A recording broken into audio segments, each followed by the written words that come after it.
cinema will take a huge turn and will go into different angle altogether. So Venky గారు, so వార్నర్తో shooting ఎక్కడ చేశారో, ఎన్ని నిమిషాలు ఉంటుంది, సో ఎన్ని రోజులు వార్నర్ సినిమాకి పనిచేయడం జరిగింది? మాకు ఫారెన్ ఎపిసోడ్ ఉందండి సినిమా కథలోని. హీరోయిన్ ఫారెన్ నుంచి వస్తుంది. సో ఎప్పుడైతే వార్నర్ గారు అనుకున్నామో ఇంకా ఆస్ట్రేలియాలోనే ప్లాన్ చేసామండి ఆ ఫారెన్ ఎపిసోడ్. సో యాక్చువల్లీ చాలా సీక్రెట్గా ఉంచుతాం రిలీజ్ ముందు వరకు అనుకున్నాం, కానీ మేము అక్కడ షూట్ చేస్తున్నప్పుడే పిక్స్ ఏవో లీక్ అయిపోయినాయి. సరే ఓకే, బట్ అప్పుడు కొంచెం డిసప్పాయింట్ అయ్యాను. ఏంటి అరే వచ్చేసింది ఏంటి, మనం ఏదో లుక్ అనుకున్నాం అది అనుకున్నాం అని. బట్ రాబిన్ హుడ్ అని తెలియడానికి టైం పట్టింది. సో ఆయనతో ఒక 2 days షూట్ చేశానండి.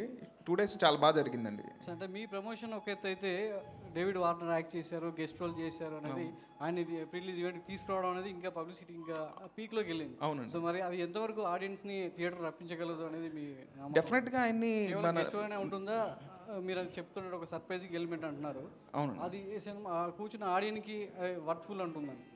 మేమైతే టీం అందరం కూడా చాలా వర్త్ఫుల్ అన్నాం. మేము ఎగ్జైట్ అయ్యాం. ఈవెన్ ఆయన చూసుకున్నప్పుడు ఆయన ఎగ్జైట్ అయ్యారు, డేవిడ్ వార్నర్ గారు. బట్ అంటే తెలుగు వాళ్ళందరికీ బాగా ఇష్టం అండి. ఇప్పుడు మీరు ఫర్ ఎగ్జాంపుల్ ట్రైలర్ కింద చూస్తే చాలా comments, we love David Warner, we want to watch this film for him అని చాలా కామెంట్లు ఉన్నాయండి. ఉన్న కామెంట్లు జనరల్గా వచ్చే కామెంట్స్ కంటే కూడా చాలా ఎక్కువ ఉన్నాయి అనమాట. So people are loving him అనే దాంతోనే మేము కూడా ఆయన అప్రోచ్ అవ్వడం జరిగిందండి. రవి గారు, మీరు చేసే సినిమాలు ఏవైనా కూడా ఐటీ రైట్స్ దాకా వెళ్తున్నాయి.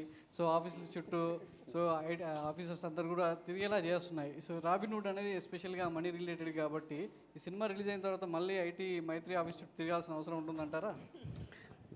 ఇంకా సినిమా పరంగా చూస్తే అది జరిగితే ఇంకా మంచిదే అన్నట్టు ఉంది. వెంకీ గారు ఇక్కడ సార్ మీరు గతంలో అంటే ఈ సినిమాకు ముందు చిరంజీవి గారికి ఒక కథ చెప్పారు కదా, కథ ఇంకా ఉందా లేదంటే ఇదేనా? కాదండి, ఇది వేరే కదండి. ఆ కథ మళ్ళీ ఇంకో ఇది వేరే కదండి, ఇది ఫ్రెష్గా రాసింది కదండి. చిరంజీవి గారి కథ ఇంకా ఉందంటే? ఉందండి, ఉంది. అంటే నేను ఇంకో 2-3 ఐడియాలు కూడా చేస్తున్నానండి. సో కథ అయితే ఉందండి.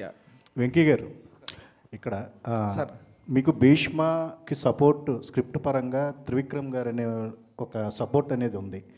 బట్ ఈ సినిమా చేయడానికి మీకు 5 years ఒకే సబ్జెక్ట్ మీద మీరు ఇంత టైం తీసుకుని చేయటం, ఇది పెద్ద మీకు హడ్డీలు అనిపించిందా ఇంత టైం స్పేస్ తీసుకురావడం? అట్లా అంటే యాక్చువల్లీ అండి, చెల్లవ్ కానీ భీష్మ అప్పుడు కూడా నేను సార్కి కథ చెప్పలేదండి.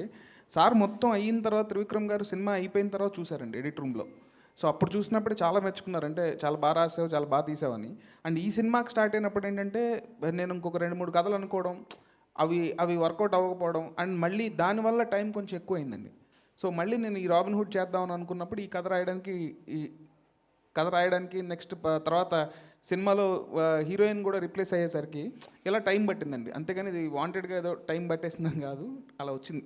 రవి గారు, 2026 అనేది మైత్రి మూవీస్లో బిగ్గెస్ట్ ఇయర్ అని చెప్తున్నారు. అన్ని